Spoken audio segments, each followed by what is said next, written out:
segunda edição. Comigo, Leonardo de Souza, e hoje, ainda às 5 horas da tarde, tem resumo de notícias no Checklist. Beijo grande no seu coração, fiquem todos com Deus, com ele eu vou indo, e a gente se encontra ao longo da programação da SBR. Tchau, tchau.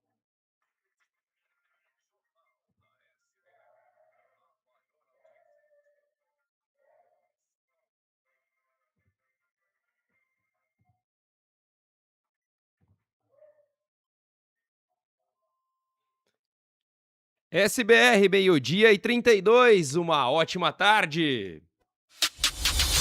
Agora na SBR tem SBR Esportes com Alex Silva. SBR Esportes.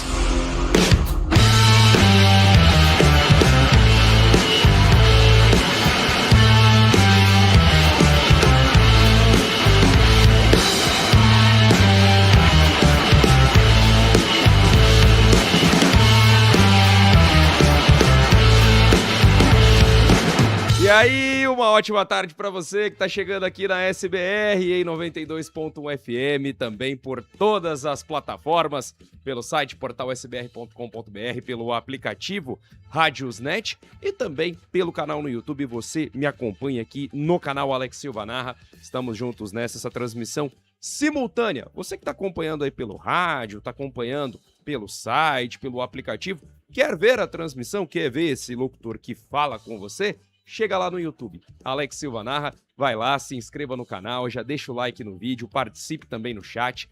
Sempre muito importante, é sempre muito bom ter você aqui comigo na SBR, tá certo?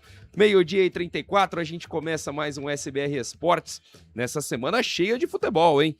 Ontem tivemos o Santos atropelando, cara. O Santos atropelou a equipe da Universidade Central, venceu por 4-1, uma grande vitória do time santista, uma goleada que praticamente garantiu o peixe na próxima fase da Copa Conmebol Sul-Americana. Vai com uma vantagem gigantesca para o jogo da volta na semana que vem.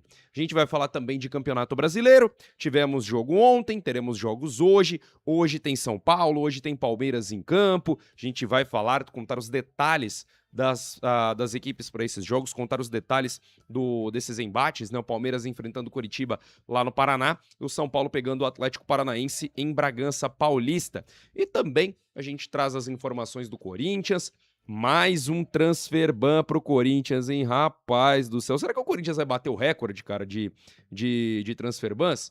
Já foi o quarto em 2 meses. Que é coisa de louco, bicho. O que você acha disso? Manda aí no WhatsApp, 1438796039. Além disso, a gente vai falar também da vitória da seleção brasileira na VNL contra o Japão. Brasil garantiu a sua vaga na semifinal.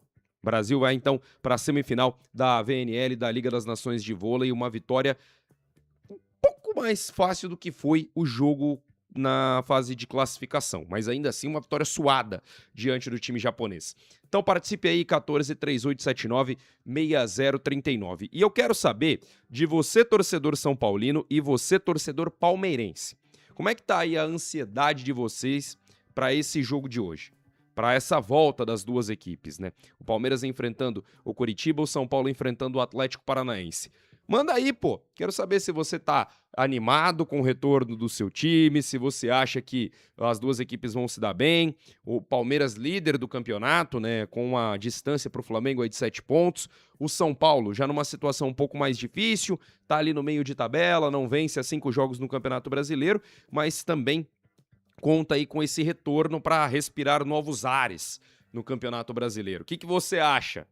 Manda aí no WhatsApp, 1438796039. Pode mandar palpite pro jogo de hoje também. Você que tá no YouTube, manda aí, pô. Manda aí, você acha que o São Paulo ganha? Você acha que o São Paulo perde? Acha que o Palmeiras ganha? Acha que o Palmeiras tropeça hoje? Manda aí pra gente. Sempre muito importante a sua participação. Você faz o programa junto comigo. A gente faz o programa junto, aqui é uma conversa. A gente vai estar aqui, ó, no tete a tete, nós dois. Manda aí a sua mensagem, participe junto. E você, torcedor santista, torcedor santista ontem foi pra lavar a alma, hein? Beleza, que não é um grande adversário e tudo mais, mas, pô, uma vitória importante, uma goleada, uma vitória que serve pra dar aquele respiro de alívio pro Santos, né?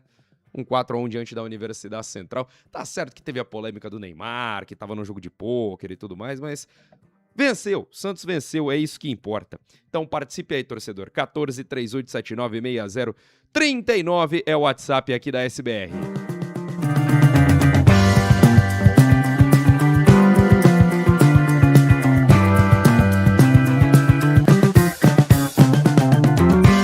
Meio-dia e 37. Vamos então aqui começar a trazer as informações. Vamos começar falando do jogo do Santos, pô. Grande vitória do Santos ontem, hein? Que grande vitória da equipe santista diante da Universidade Central. Era um jogo que eu falava aqui, o Santos era amplamente favorito. Eu falei que o Santos estava com uma série de desfalques para o jogo de ontem. Entretanto, ainda assim conseguiu fazer o que precisava, fez o que precisava o time do Santos. Venceu de uma maneira contundente, conseguiu uma boa vantagem para o jogo da volta na semana que vem, né? 4 para o Santos, 1 para a Universidade Central. O Santos, que aí tem uma vantagem de 3 gols em relação ao time venezuelano para o jogo da volta na semana que vem, pode perder por até 2 gols, que ainda assim garante a sua classificação. A equipe santista abriu o placar aos 35 do primeiro tempo, com um gol marcado pelo Gabriel Bontempo, né? Gabriel Bontempo, então, abriu o placar para a equipe do Santos já na primeira etapa. No segundo tempo, aí sim se construiu mesmo, de fato, a goleada do Santos, né? Gabriel Menino faz o segundo gol aos 12, o Tassiano amplia aos 22, e o Tassiano, olha, mas custou para fazer o gol, hein, Tassiano? Meu Deus, hein, bicho? Quase que ele perde um gol feito, cara. Ele se golou de tudo que é jeito, mas conseguiu fazer o gol, o terceiro gol santista. E no final, o Rony, ainda aos 39 da segunda etapa, fez o quarto gol do Santos. O time da Universidade Central até tentou reagir, faz um gol ali na reta final da partida, né? Quando já estava 4-0. Entretanto, não foi suficiente. O gol foi marcado pelo Ruiz, já aos 87, 39, aos 42 do segundo tempo. Tem hora que a matemática não bate tão bem, gente. A gente tem que fazer conta aqui. Mas uma vitória importante para a equipe do Santos, um time que não vive um grande momento, é bem verdade, a gente tem que falar disso. O Santos com problemas com transfer ban, com problemas para pagar os seus jogadores, além disso uma série de lesões no elenco, uma série de jogadores machucados que não estavam à disposição. Mesmo com todos esses problemas, a equipe santista foi lá e enfrentou um time frágil esse time da Universidade Central.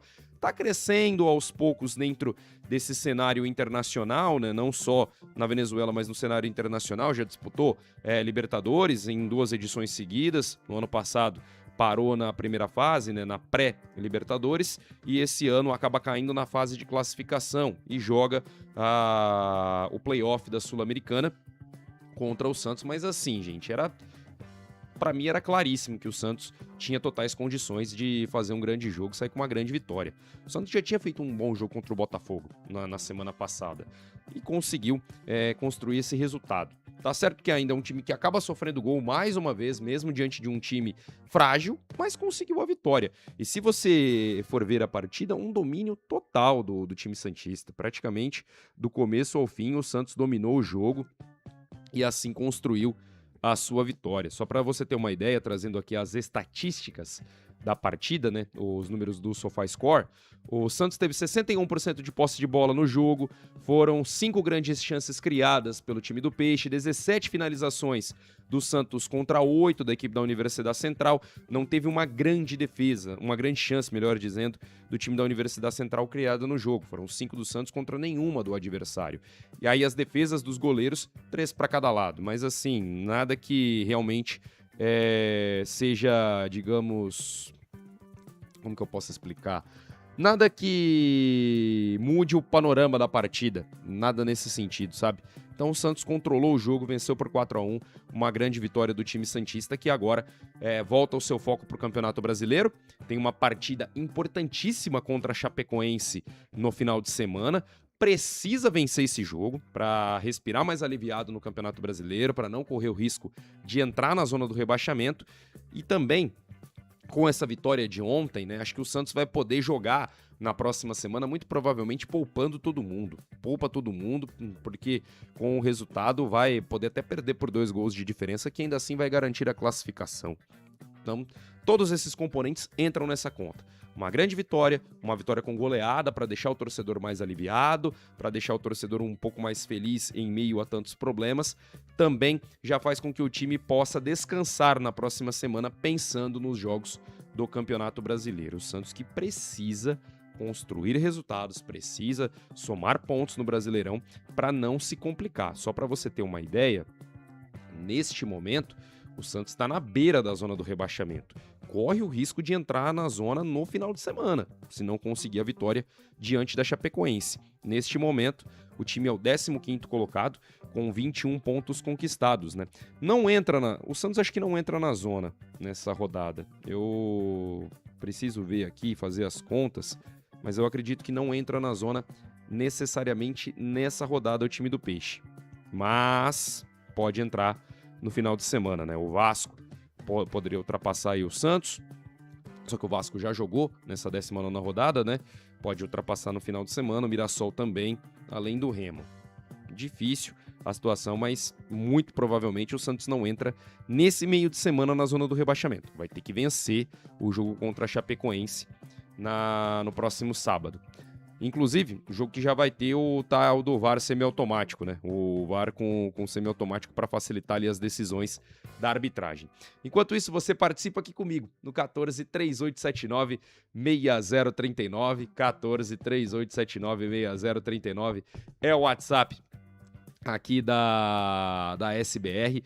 Participe com a gente, deixa aí o seu recado, mande sua mensagem. Quero saber também a sua opinião. Inclusive, quero saber a sua opinião sobre esse assunto aqui, tá? Porque mesmo quando o Santos ganha, tem polêmica, né? Principalmente quando se trata de Neymar. Ontem, o Santos jogou pela Copa Conmebol Sul-Americana, venceu por 4-1. O Neymar não estava. Neymar poupado. A gente já tinha falado isso, que ele não iria pro jogo, tá aí voltando, né? Depois do período de recesso que ele teve, depois da disputa da Copa do Mundo. Só que ele não foi pro jogo, não estava junto com a delegação santista, mas ele compareceu no BS Open, no meu amigo do Mauad, que se estiver me ouvindo me perdoe, porque eu não vou saber se a pronúncia é exatamente essa, mas ele estava no Campeonato Brasileiro de Pôquer.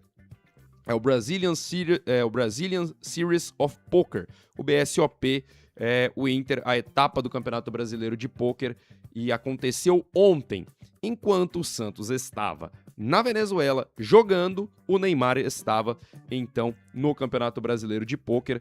O perfil do BSOP publicou alguns vídeos do jogador no evento, o torneio que começou ontem e vai até o próximo dia 30 em um hotel aqui em São Paulo, né, na cidade de São Paulo. Neymar se apresentou ao Santos no último dia 17, após a disputa da Copa do Mundo, e está aí num ritmo diferente das atividades para depois voltar a jogar. Vamos ver se ele vai voltar depois. Mas, cara, assim, bicho, é difícil falar. Eu acho que o Neymar, ele pode fazer o que ele quiser da vida dele. Ele tem esse direito, ainda mais em uma situação com o Santos devendo mais de 90 milhões para ele, para a empresa dele, enfim, mas deve essa grana. Só que, cara, aí falam, o Neymar é um coitadinho, as pessoas que defendem ele a todo custo, né? É um coitadinho, que não sei o quê, que sofre uma pressão da imprensa e blá, blá, blá, blá, blá, blá. Pra quê? Ele fala, pra quê? Sabe? Qual a necessidade de se expor numa situação dessa, cara? O time dele jogando um mata de uma competição continental, que pro Santos pode ser muito importante. Beleza, ele tava poupado do jogo, não ia jogar, eu entendo, é direito dele ele fazer isso, ele é livre para ele fazer o que ele quiser nas horas vagas, nas horas que ele não está trabalhando. Mas, cara, por quê? Sabe, por quê? Por que não? Pelo menos ficar recluso, mostrar que tá assistindo o jogo, sei lá, não sei, cara, me pega um pouco isso, sabe? Essa situação em que ele mostra um completo, sabe, descolamento, descomprometimento. Ele tá longe da realidade hoje do Santos. Beleza, tem 90 milhões em dívida, o Santos tá devendo horrores pra ele e tudo mais. Ele já é um cara que tem aí até a 5ª, 6ª, 7ª geração da família dele garantida e tudo mais. Mas, cara, tinha necessidade? Sinceramente falando, tinha necessidade de fazer isso? Pra quê? Às vezes pede também pra ser criticado, sabe? Pede pra para que voltem os olhos para ele. Custava ficar de boa? É difícil, cara. Sinceramente falando, ele tem o direito dele fazer o que ele quiser da vida dele. Isso pra mim não me importa, mas importa a partir do momento que ele é um jogador, que ele é uma figura pública e que ele está em um time que necessita de um cara do nível dele. O Santos necessita hoje do Neymar. Pra ontem não precisou, beleza, ganhou da Universidade Central. Tá tudo bem, mas a gente sabe que o Neymar ele pode fazer a diferença nesse Santos pro resto da temporada. Então, não custava, né? Não custava estar junto, não custava, pelo menos, sei lá, estar acompanhando, se resguardando também pra voltar bem, pra voltar em uma melhor condição. Eu acho que é uma situação que ele só mostra o que realmente muitas pessoas já pensam dele, que o Neymar já tá pouco se lixando pra carreira de jogador ou pra fama que ele tem ou não. Enfim, essa é a situação que eu tenho com relação a isso. Gera uma polêmica. Eu acho que o torcedor santista que fica chateado com isso tem razão. Tem razão. Eu não tenho dúvida com relação a isso. Enfim, então vamos falar dos outros jogos da Copa Sul-Americana, mas eu quero saber também sua opinião sobre essa questão do Neymar aí, pô. Manda aí, 143879-6039, pode mandar aí no chat do YouTube também. Você acha que ele tá certo de curtir a folga dele enquanto o time tá jogando? Vai lá pro pôquer, vai pro campeonato de pôquer, joga lá e tudo mais? Ou ele deveria pelo menos mostrar um pouco mais de profissionalismo, um pouco mais de comprometimento e estar junto com o time? Quero saber a sua opinião, manda aí, pô. Ó, vou repetir o WhatsApp, hein? 143879-6039, beleza? Manda sua mensagem de áudio e você também pode participar pelo YouTube.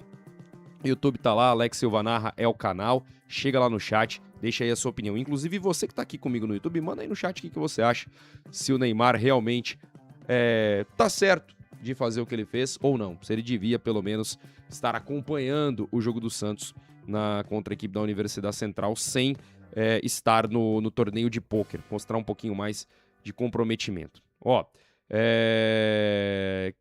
vamos lá então, passar pelos jogos da Sul-Americana. Ontem a gente teve uma vitória acachapante do Tigre também, 2 goleadas, podemos assim dizer, de times que jogaram fora de casa, né? O Santos bateu a Universidade Central na Venezuela e o Tigre venceu o Nacional por 3-0, né? O Tigre da Argentina batendo o Nacional lá no Uruguai por 3-0. As duas equipes, então, Santos e Tigre, levam uma vantagem de 3 gols para o jogo da volta na semana que vem. Hoje, nós teremos 3 partidas pela fase de playoff. Às 7 da noite, o Vasco joga fora de casa contra a equipe do Independiente Medellín, jogo lá no Atanásio Girardot, na Colômbia. Quem quiser acompanhar a partida vai ter que assistir pela ESPN ou pelo Disney Plus, né? O jogo de hoje do Vasco, então, transmitido pela ESPN. Às 9h30 da noite, o Sporting Cristal enfrenta o Red Bull Bragantino no Estádio Nacional de Lima, no Peru, transmissão do Paramount Plus, e também teremos o Lanús enfrentando o time do Cienciano. Essas então as partidas de hoje.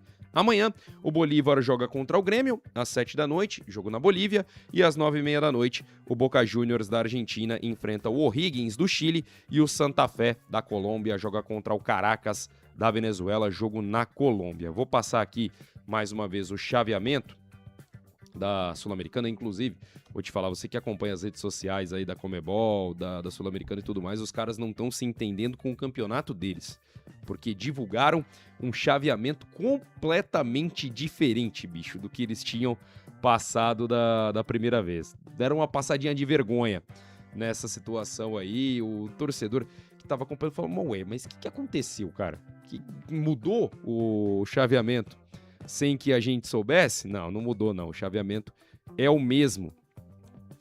Vamos trazer aqui então, vou tentar colocar para quem tá no YouTube também na tela, para que você possa ver junto comigo.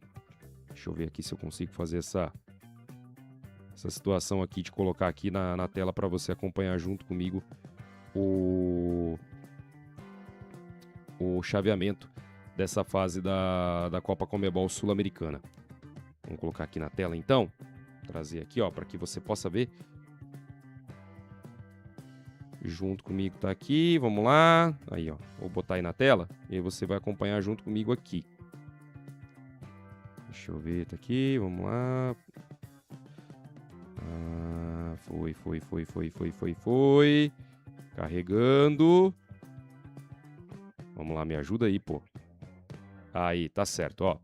Vou botar aqui na tela pra você, então, ver o chaveamento da Copa Conmebol Sul-Americana. Tô só acertando aqui os detalhes. Vamos lá, ó. Tá aí na tela, ó. Esse é o chaveamento da Sul-Americana. Teremos, então, o vencedor de Boca Juniors e O'Higgins enfrentando o Recoleta na próxima fase, o Recoleta do Paraguai. Quem passar de Bolívar e Grêmio, que jogam amanhã a primeira partida, pega o São Paulo na próxima fase. Também teremos o Santa Fé e o Caracas. Quem passar pega o River Plate nas oitavas de final. O Independiente Medellín joga contra o Vasco. E aí, quem passar desse confronto pega o Olímpia na próxima fase. A gente tem o Sporting Cristal enfrentando a equipe do Red Bull Bragantino. E aí, quem passar desse confronto pode pegar o... Aliás, pode não, né? Pega o Atlético Paranaense, o Atlético Mineiro, na próxima fase da Copa Conmebol Sul-Americana. Então aí poderemos ter um confronto entre brasileiros, né? Caso o Red Bull Bragantino avance. Também teremos a Universidade Central, ou Santos, né? Quem passar pega o Macará na próxima fase do torneio. Nacional e Tigre. O Tigre já venceu o primeiro jogo por 3-0. Quem passar enfrenta o Montevideo City Torque, do Uruguai, na próxima fase. E para finalizar, Lanús e Cienciano se enfrentam. Quem passar desse confronto pega o Botafogo na próxima fase, a final que vai acontecer em Barranquilha no final do ano. Este, então, o chaveamento da Copa Conmebol Sul-Americana. Poderemos ter aí 2 confrontos de brasileiros nas oitavas de final. Caso o Grêmio passe pelo Bolívar, pega o São Paulo nas oitavas de final. E do outro lado da chave, se o Red Bull Bragantino passar pelo Sporting Cristal, enfrenta o Atlético Mineiro nas oitavas de final da Copa Conmebol Sul-Americana. Este, então, o chaveamento até a final do torneio, a final que vai ser disputada em Barranquilha nesse ano de 2026. É um chaveamento que eu vou falar para você. Tá um pouquinho mais acessível para um lado, um pouco mais difícil para o outro, mas de todas as formas eu vejo que os clubes brasileiros, se jogarem a vero, se jogarem realmente afim essa Copa Sul-Americana, os times brasileiros têm chances grandes, eu diria, inclusive, de levantar o caneco, de conquistarem a Sula no final desta temporada. Agora, 12h54, você que tá aí junto comigo, manda aí a mensagem, pô, 1438796039 é o WhatsApp da SBR, manda também o seu recado aí no canal no YouTube, tá bom? Vamos falar do Campeonato Brasileiro? Tivemos um jogo ontem e um resultado que não foi legal para nenhuma das duas equipes, né? O Atlético Mineiro recebeu o Bahia na Arena MRV e o jogo terminou empatado em 1-1. O Juan fez o gol do Galo no finalzinho do primeiro tempo, o gol foi marcado aos 46 e o Ademir empatou o jogo para o Bahia já na segunda etapa, ali por volta dos 12 minutos do segundo tempo. E vou te falar, cara, foi um gol do Ademir que contou com um passe, uma assistência do Rodrigo Nestor, que, meu amigo, que passe do Nestor, viu? Que bola do jogador que foi criado no São Paulo e contratado pela equipe do Bahia. Deu uma assistência espetacular e assim o Ademir conseguiu empatar o jogo. O resultado não foi muito legal para nenhuma das duas equipes porque nenhum dos dois times conseguiu dar um salto na tabela, né? Conseguiu ali ganhar pontos importantes nas suas disputas. O Galo, com este empate, foi para 25 pontos. Ali subiu para a 10ª colocação, mas também nada muito realmente gritante. E do outro lado, o Bahia permaneceu na 6ª posição com 30 pontos conquistados. Então, o resultado que acabou não sendo legal para ninguém, né? Essa rodada do Campeonato Brasileiro que começou na semana passada, né? Na semana passada nós tivemos o Vitória batendo o Vasco por 1-0 lá no Barradão e também o Botafogo vencendo o Santos por 2-1, os jogos que aconteceram na quinta-feira passada. Na sexta, o Fluminense empatou com o Red Bull Bragantino em 1-1 e o Mirassol venceu o Grêmio por 2-1. Estes os resultados, então, de momento desta 19ª rodada do Campeonato Brasileiro. Nós já tivemos aí, então, 5 partidas desta 19ª rodada. Hoje, a bola rola para 4 jogos, tá?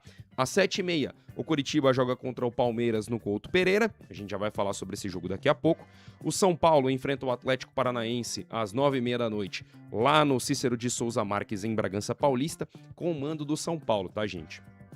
O jogo não vai acontecer no Morumbis por conta dos shows do Harry Styles, né? Inclusive um show foi cancelado por conta de uma situação de saúde do cantor, mas ainda assim ele terá mais uma outra apresentação nessa semana, por isso o estádio não vai ser utilizado pelo Tricolor.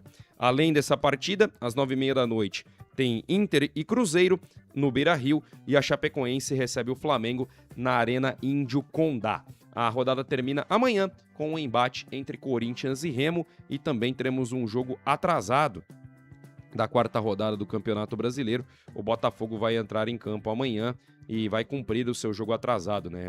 O Botafogo que ficou devendo aí algumas partidas por conta da disputa da primeira fase da Libertadores, né? A fase pré da Libertadores. Por isso, o Botafogo enfrenta o Vitória amanhã às 7h30 da noite pela quarta rodada do Brasileirão, tá certo?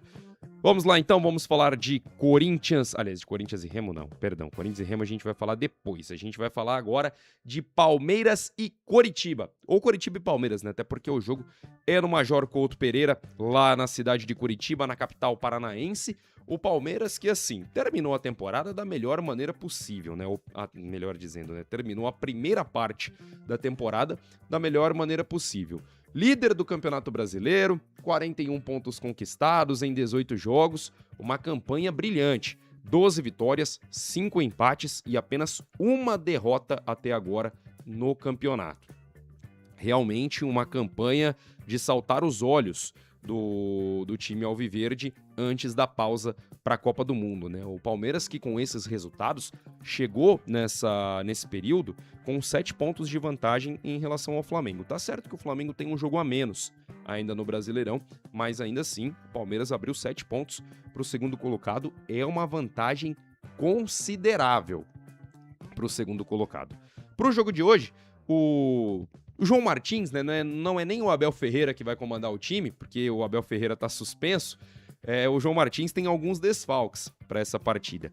O Giai sofreu uma entorse no tornozelo direito, fica de fora do jogo. Felipe Anderson com um edema na coxa esquerda também está fora, né? Inclusive a gente até falou durante a semana que o Felipe Anderson ele foi poupado dos treinos, estava fazendo um controle de carga e tudo mais. Por conta desse edema na coxa, ele fica de fora da partida.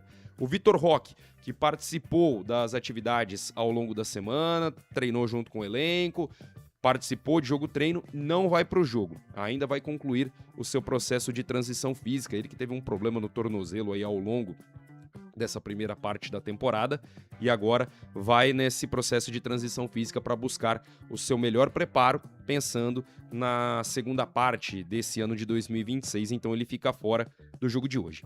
O Alan e o Paulinho, ambos suspensos pelo STJD, ficam de fora da partida, também são desfalques do Palmeiras.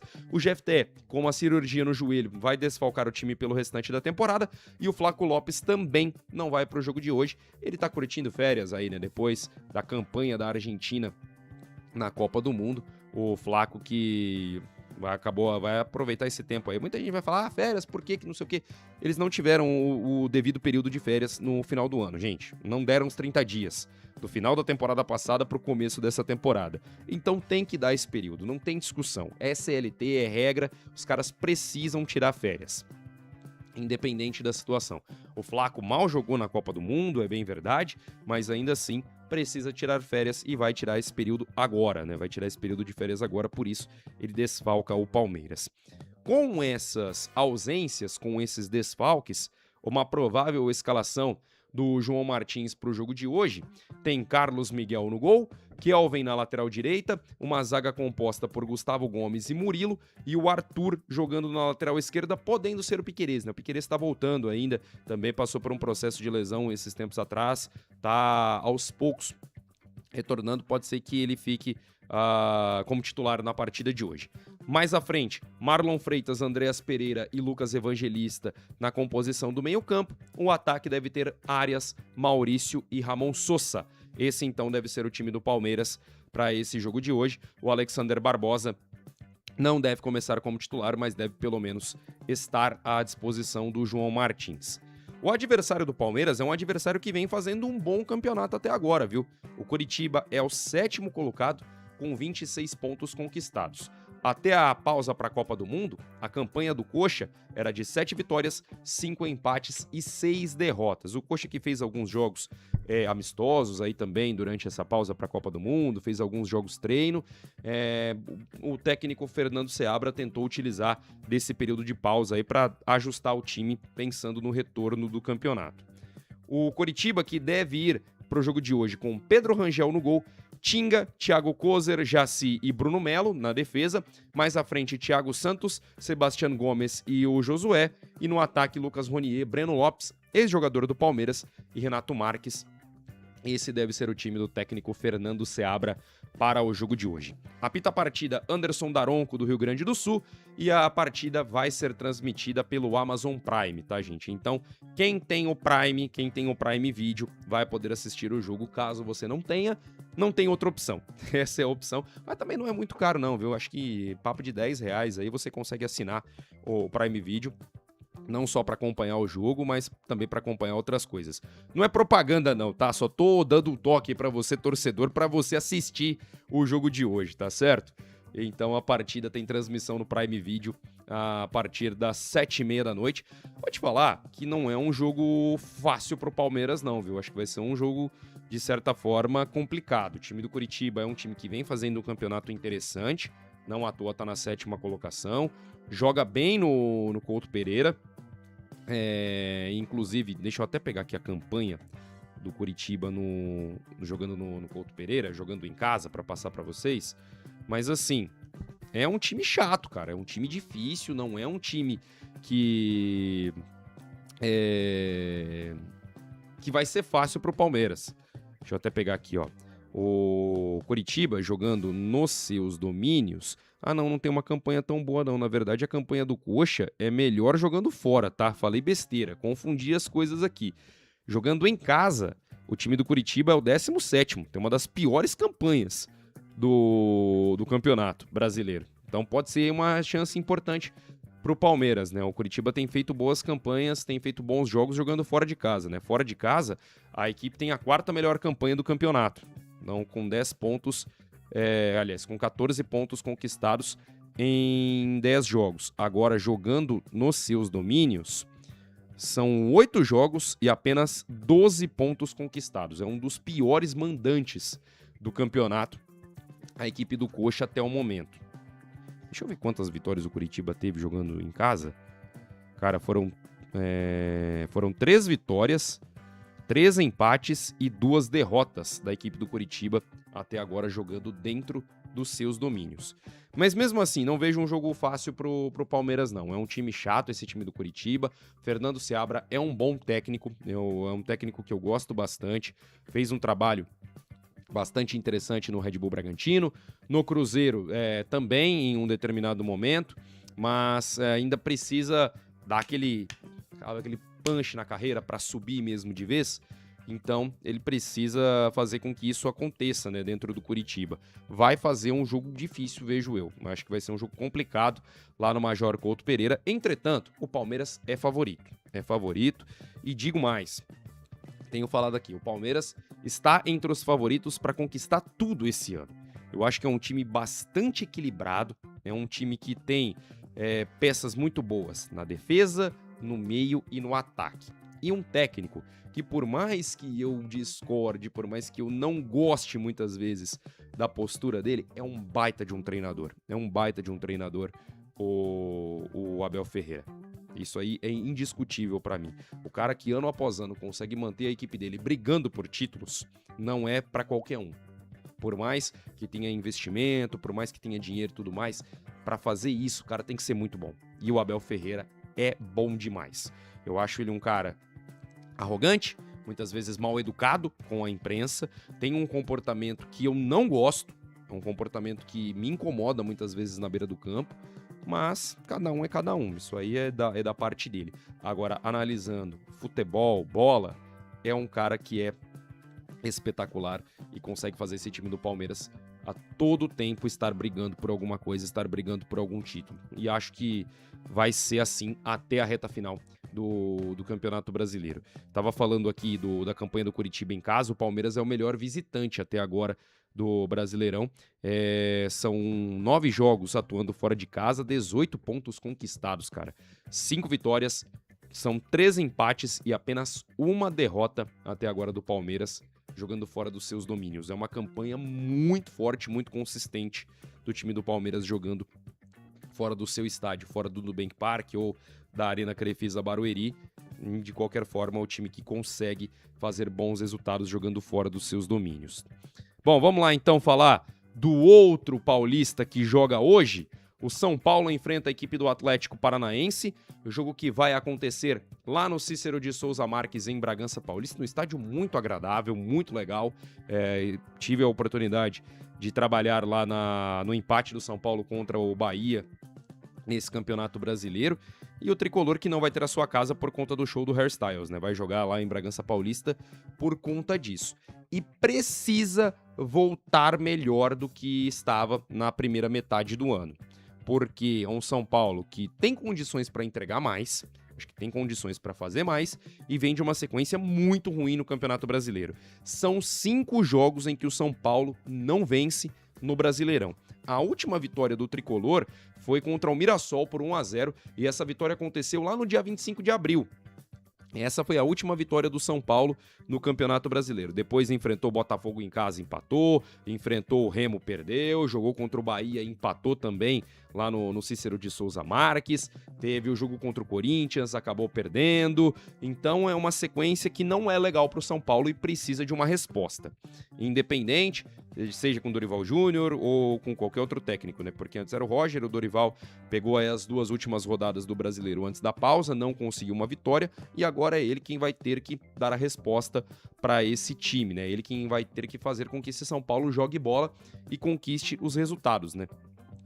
Das últimas 5 partidas que o São Paulo teve no Campeonato Brasileiro, foram 2 empates e 3 derrotas para o Tricolor. Tanto que o São Paulo estava lá em cima, ali dentro da zona de Libertadores, e despencou nesses últimos jogos e hoje ocupa a 8ª posição do campeonato, né?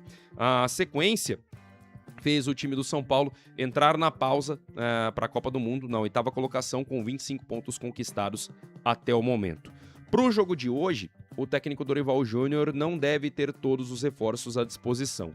Dentre os jogadores que já foram contratados pelo São Paulo, somente o Vitor Sá deve ser relacionado para a partida. E antes que algumas pessoas falem, é por causa do transfer ban que sofreu do Marcos Antônio, essa notícia que saiu ontem, a informação é de que o São Paulo já tinha registrado o Nilton e também o Aurélio Buta. Então, os 3 jogadores, tanto o Vitor Sá, o Nilton e o Aurélio Buta, já estavam devidamente registrados no BID antes do transfer ban anunciado por conta do não pagamento de uma das parcelas da negociação do Marcos Antônio, né? Na compra que o São Paulo fez junto à equipe da Lazio. Então, por mais que eles estejam registrados, o Nilton e o Buta não devem ser relacionados para o jogo de hoje. O Vitor Sá, que é o cara que já está trabalhando desde a volta, né, do São Paulo, já está trabalhando com o elenco, ele pode aparecer no jogo de hoje.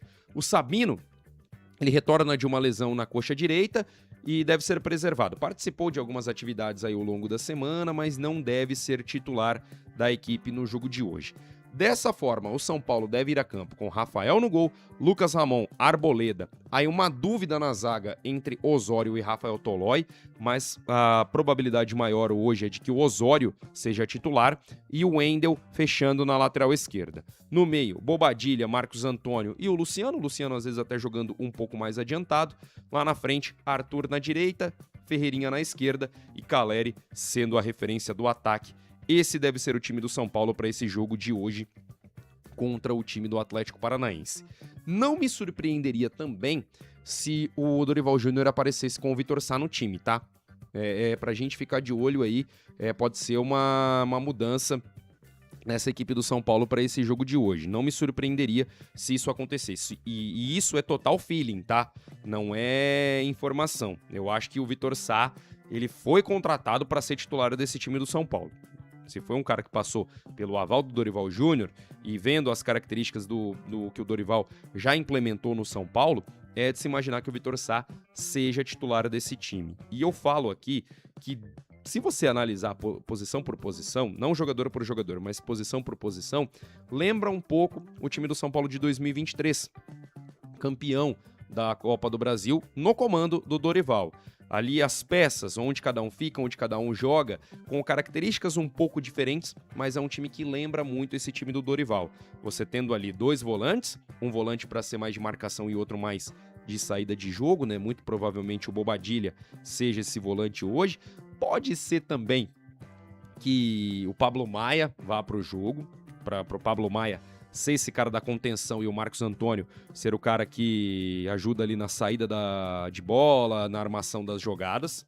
Você ter esses 2 volantes. Na época era Pablo Maia e Alisson, a dupla de volante.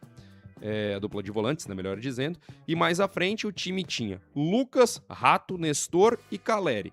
Hoje a gente pode colocar como Luciano jogando um pouco mais centralizado, Arthur na direita, Ferreira na esquerda e o Caleri sendo esse jogador centralizado. Características diferentes, de uma certa forma, mas lembra um pouco esse time que o Dorival formatou para aquela Copa do Brasil de 2023. Vamos falar também do Atlético Paranaense.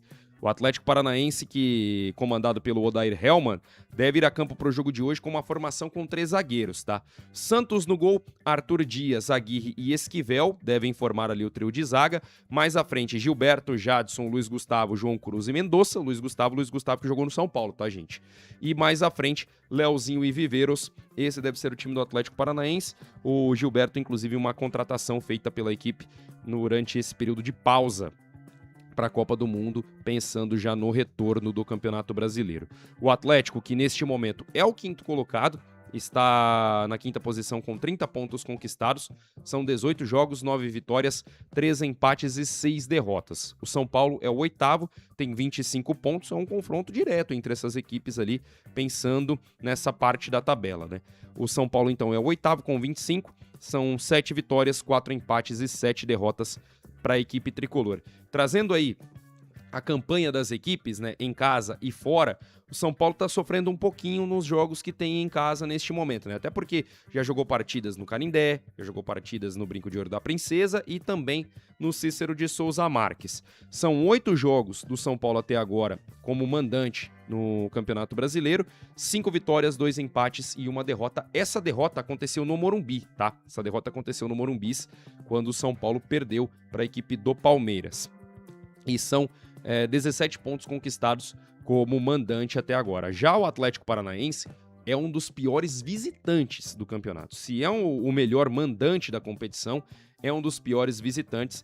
Neste momento, a equipe do Atlético Paranaense tem 8 jogos fora de casa e apenas 7 pontos conquistados. São 2 vitórias, 1 empate e 5 derrotas até o momento como visitante na competição. É o 14º, uma das piores campanhas entre as equipes que jogam fora de casa nesse Campeonato Brasileiro. A arbitragem da partida vai ser comandada por Alex Gomes Stefano e a transmissão do jogo será em TV aberta para os estados de São Paulo, Paraná e Maranhão. Então a Globo transmite o jogo para São Paulo, para o Paraná e também para o Maranhão. E também tem a transmissão aberta com imagens na GE TV no YouTube. Mas deixa eu te falar um negócio. Se você é torcedor são paulino e gosta desse cara que tá falando com você, que sou eu, acompanha o jogo no streaming do São Paulo, na SPFC Play, tá? Lá a gente não tem as imagens da partida, mas teremos a narração de São Paulino para São Paulino, de torcedor para torcedor, tá certo? Então, ali a partir das 8h45 a gente vai já estar no ar, eu vou estar junto com o Vinícius Ramalho, trazendo as informações do jogo, e às 9h30 a bola rola e eu faço a narração desse jogo no canal do São Paulo, tá bem? Acompanhe o jogo com imagem onde você quiser, mas vem na narração de São Paulino para São Paulino na SPFC Play. Fica aí o convite para você, viu? Inclusive, siga aí nas redes sociais, @AlexSilvaNarra, sempre falando aí sobre esportes, falando bastante sobre São Paulo também. E sempre um prazer enorme trocar ideia com você nas redes, tá bom? A gente muda de assunto agora, 1h16, vamos falar do Corinthians aqui no SBR Esportes, e o Corinthians com mais um transfer ban, minha nossa senhora, cara, não cansa. O Corinthians vai pro 4º transfer ban em 2 meses, gente. 4º transfer ban em 2 meses. É muita coisa.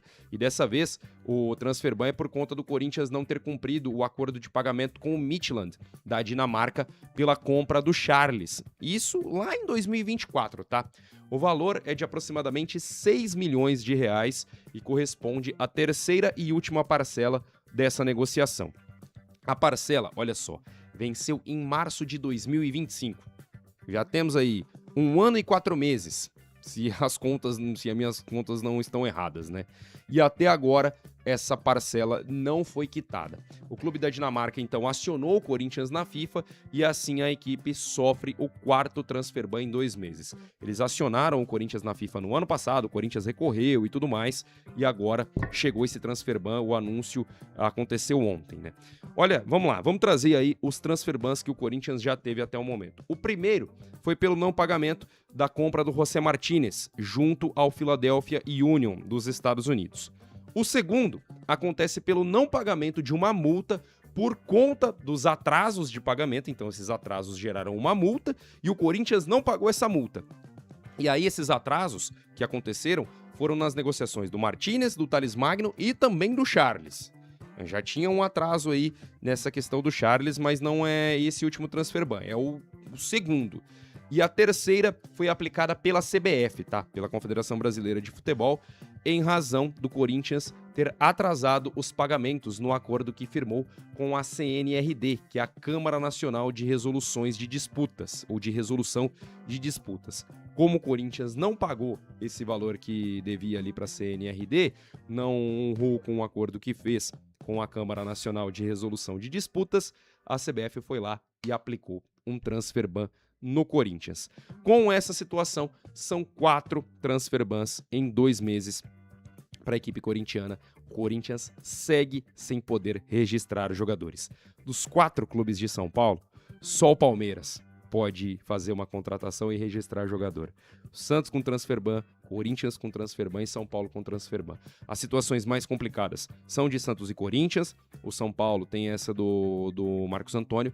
Pelo menos a expectativa é de que o São Paulo consiga resolver esse problema até o próximo domingo para poder registrar os seus contratados, né? Ou o contratado, porque o único que não foi registrado ainda é o Domingos Duarte.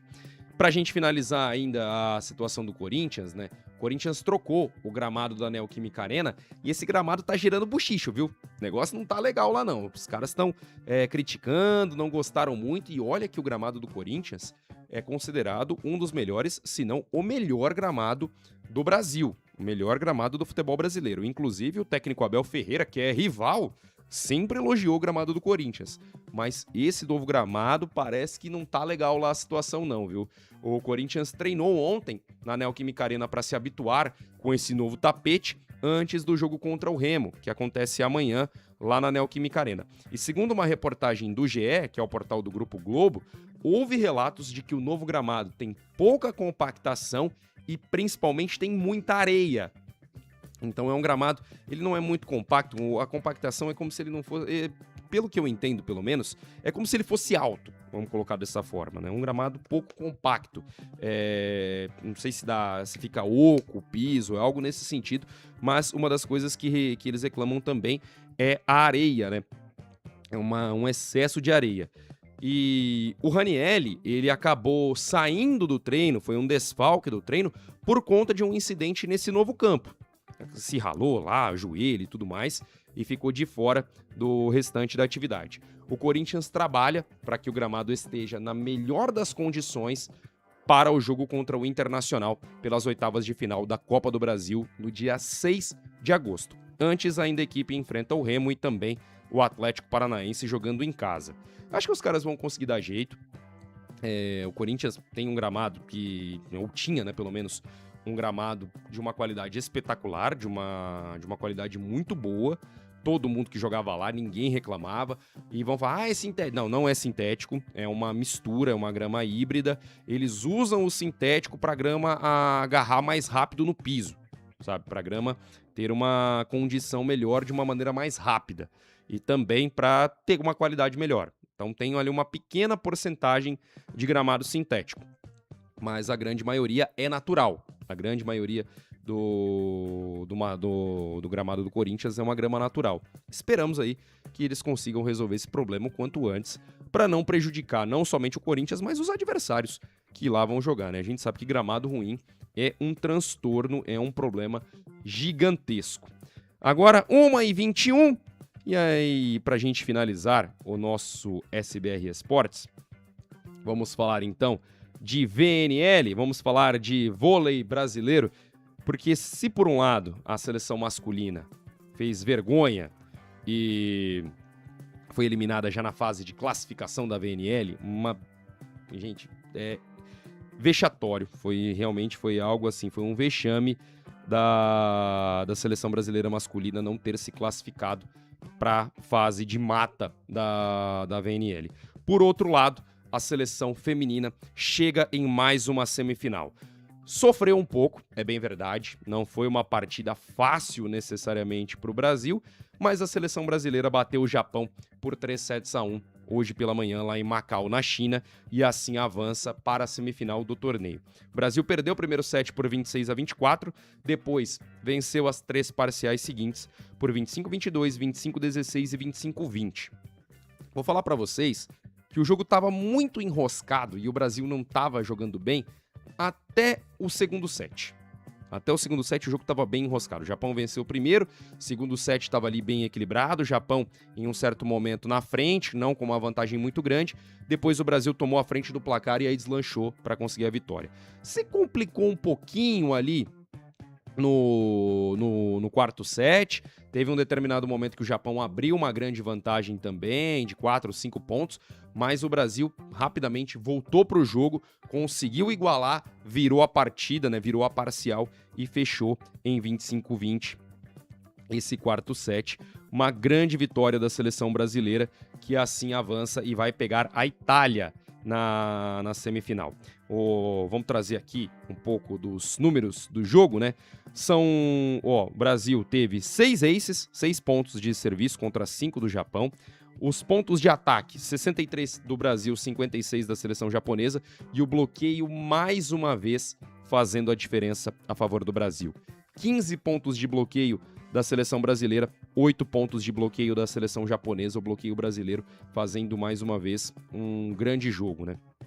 Conseguindo ser um fator decisivo na partida. E para finalizar, os pontos em erros do adversário, o Brasil cedeu 15 pontos para o Japão cedeu 15 pontos para o Brasil, e assim a seleção brasileira conquistou a sua vitória diante do Japão.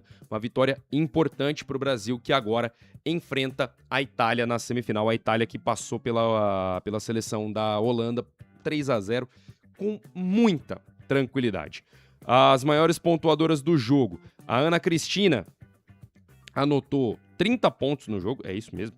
Deixa eu só confirmar se é isso mesmo, porque tá...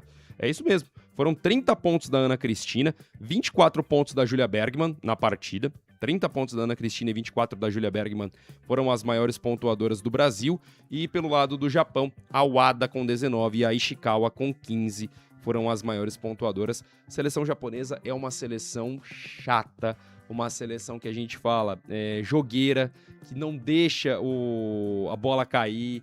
É uma seleção chata de enfrentar, uma seleção difícil, e o Brasil conseguiu uma vitória importante, uma vitória contundente diante das japonesas. Agora, o próximo confronto acontece no sábado, ainda não tem um horário marcado para o jogo entre Brasil e Itália, e ainda teremos a definição das outras equipes nas quartas de final, né? Para você ter ideia quais são os próximos jogos, pelo que eu tô vendo aqui, vai ser 5 da manhã? Acho que é 5 da manhã, isso mesmo. A Turquia enfrenta o Canadá amanhã, às 5 da manhã, e às 8h30 da manhã, os Estados Unidos jogam contra o time da China, né? Jogam contra o time da casa. Então teremos esses confrontos aí na fase de quartas de final.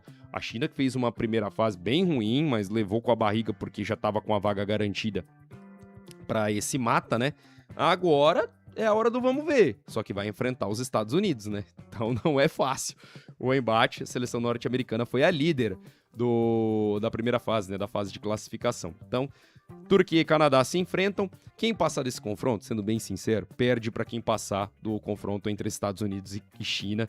eu acho que Estados Unidos e China já é uma semifinal meio que antecipada. A Turquia tem uma seleção forte também, pode até fazer frente, mas eu acho que quem passar de Estados Unidos e China estará na final da VNL.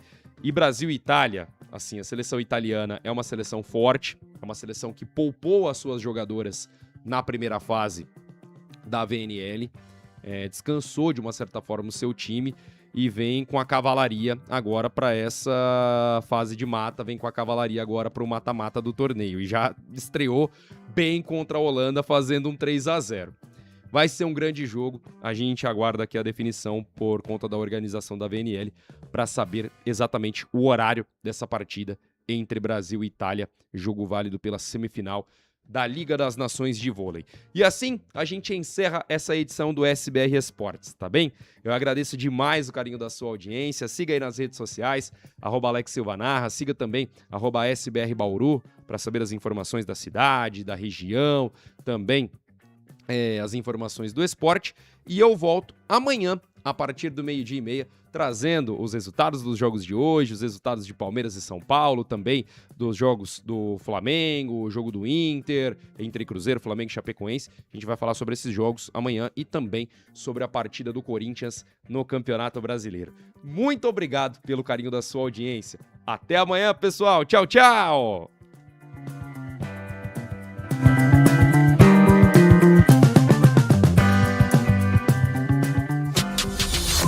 Você ouviu SBR Esportes com Alex Silva. SBR